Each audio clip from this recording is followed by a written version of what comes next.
tentang metodologi penelitian, itu erat kaitannya dengan masalah penelitian.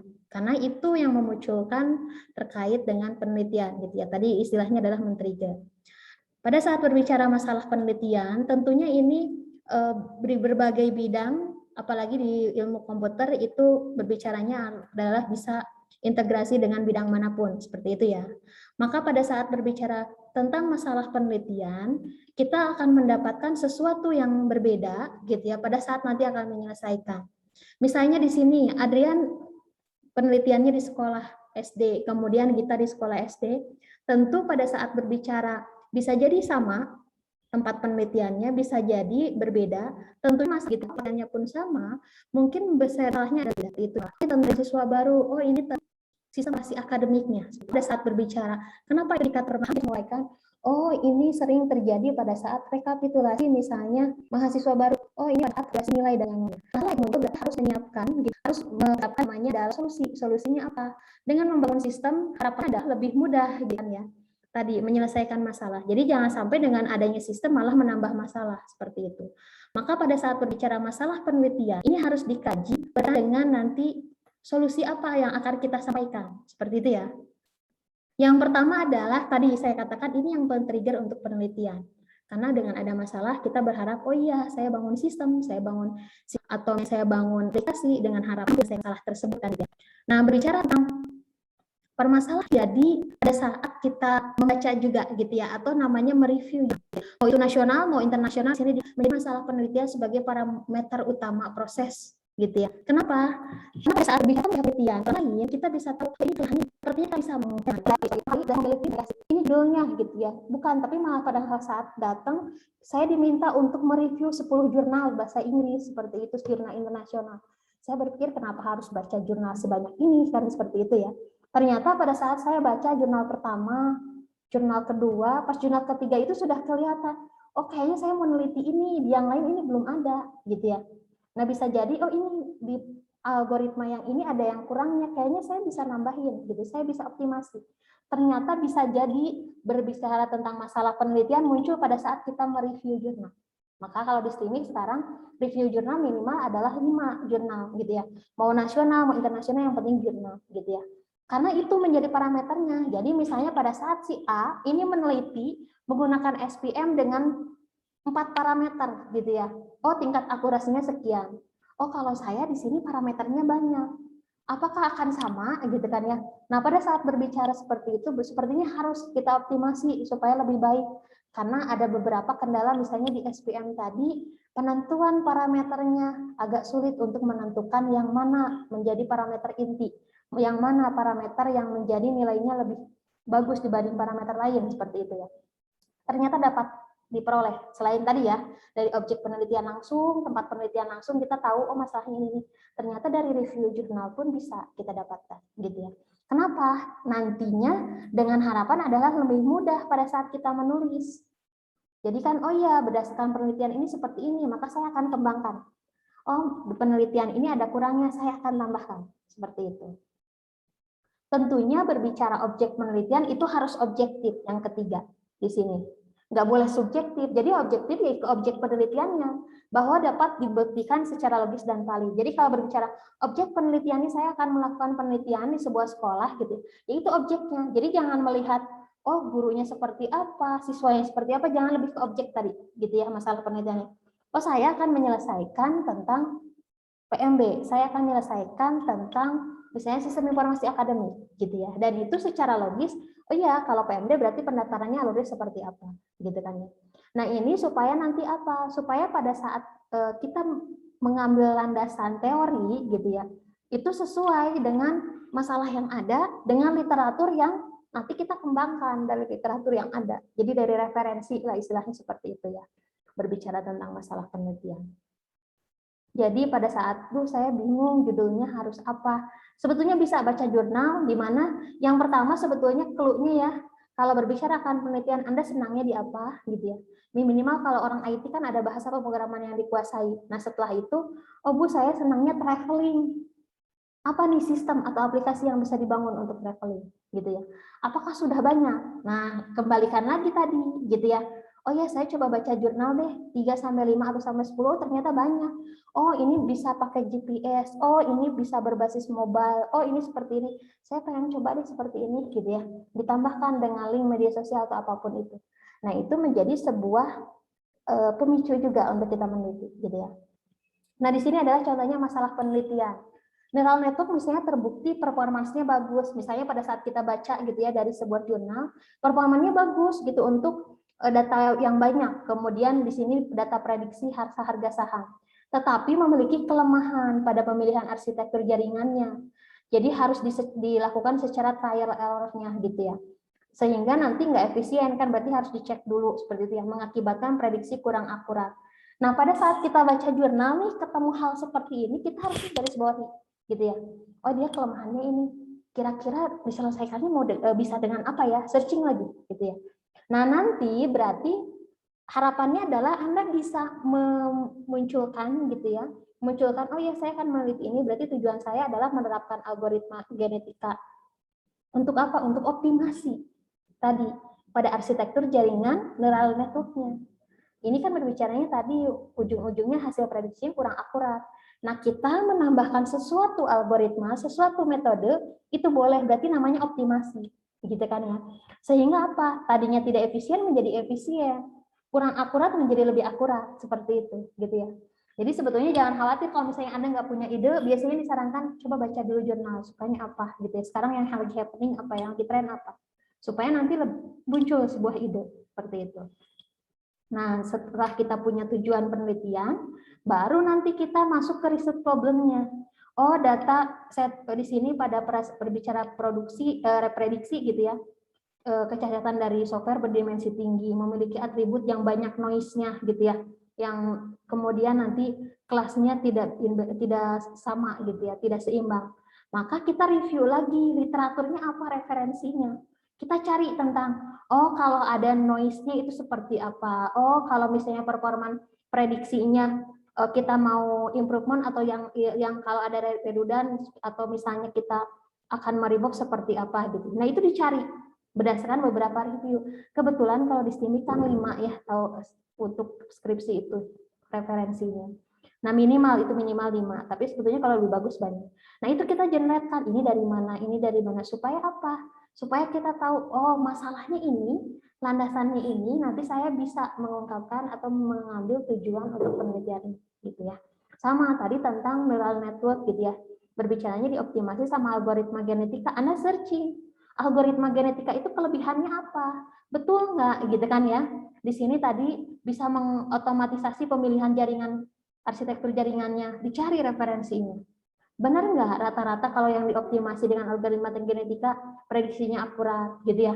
Nah itu harus kita cover gitu ya dengan membaca jurnal, namanya literatur review atau mereview jurnal seperti itu.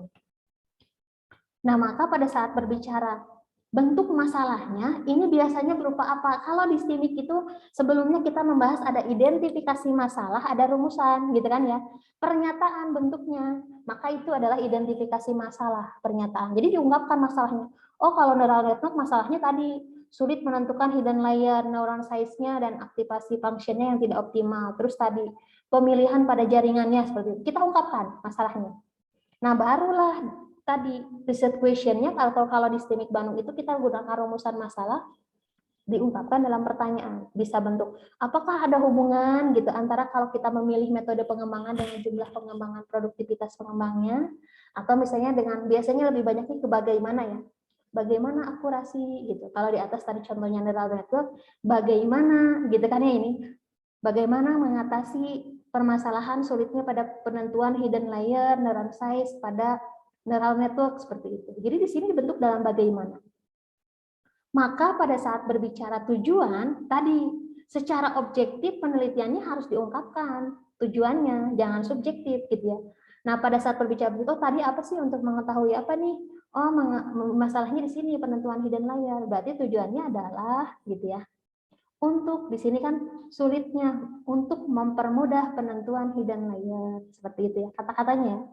Sehingga nanti di cover lah sebetulnya ada keterkaitan antara bahasa identifikasi masalah, rumusan gitu ya, atau di sini research question itu berupa pertanyaan dari identifikasi atau dari research problemnya, baru nanti diungkapkan dalam tujuan penyelesaiannya gitu ya. Nah, 3 hal ini nanti next-nya adalah kemana? Integrasinya adalah ke kesimpulan. Ini harus dijawab gitu ya. Ini beberapa contoh ya yang berbeda dari bentuk masalah penelitian. Pernyataan, research problem, kalau kita identifikasi masalah, pertanyaan, research question, berarti ini lebih ke rumusan masalah, research objektifnya ini tujuan masalah, tujuan penelitian, seperti itu ya.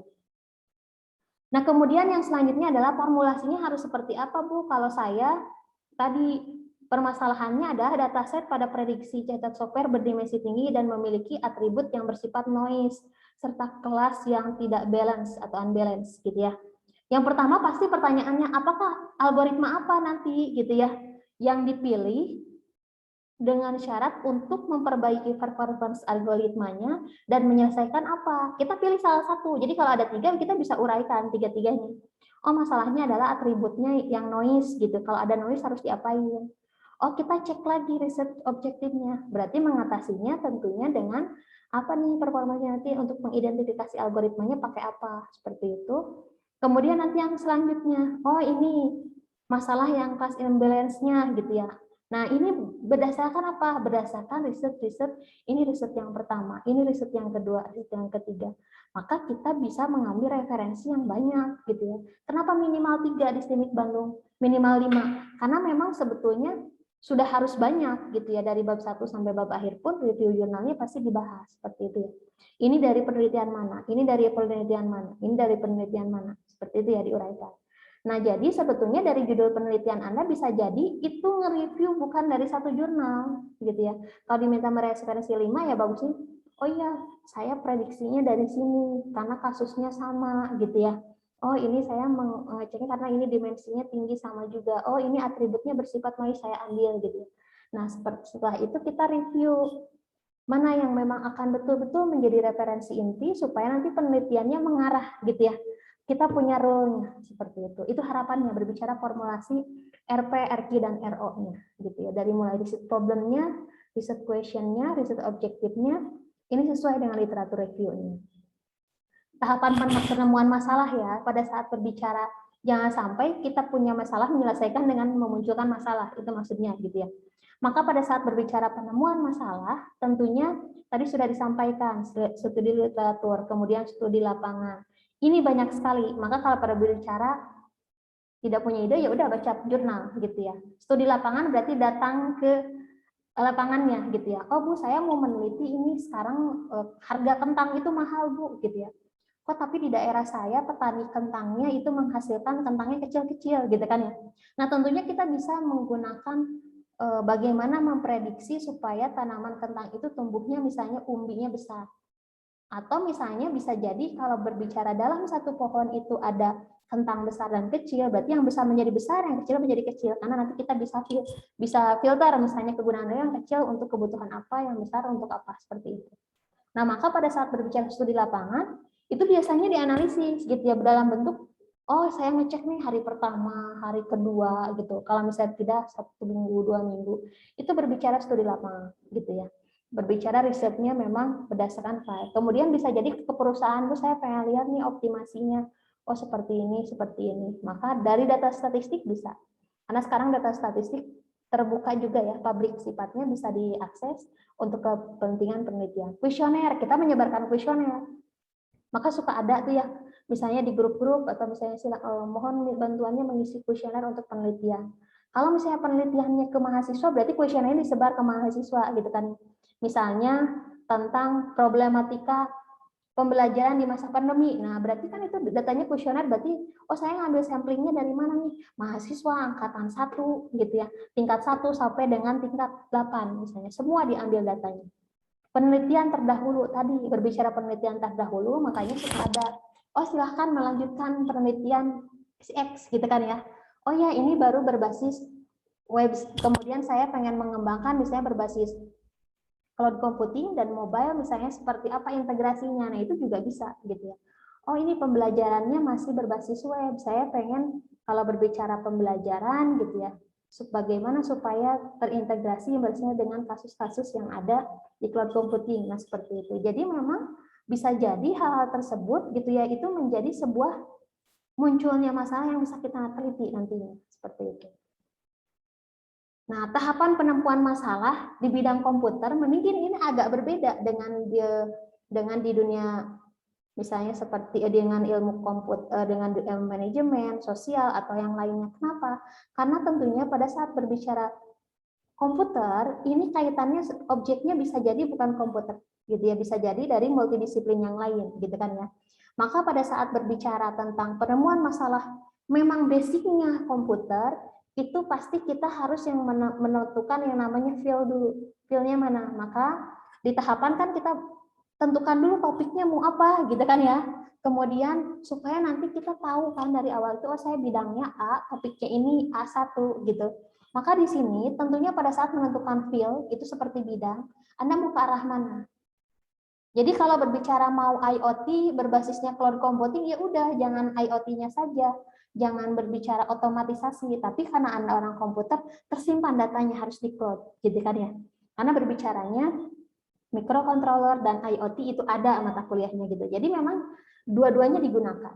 Oh, pada saat disimpan datanya nanti saya bisa analisis kembali, ditampilkan grafik, kemudian kita bisa analisis dan yang lainnya.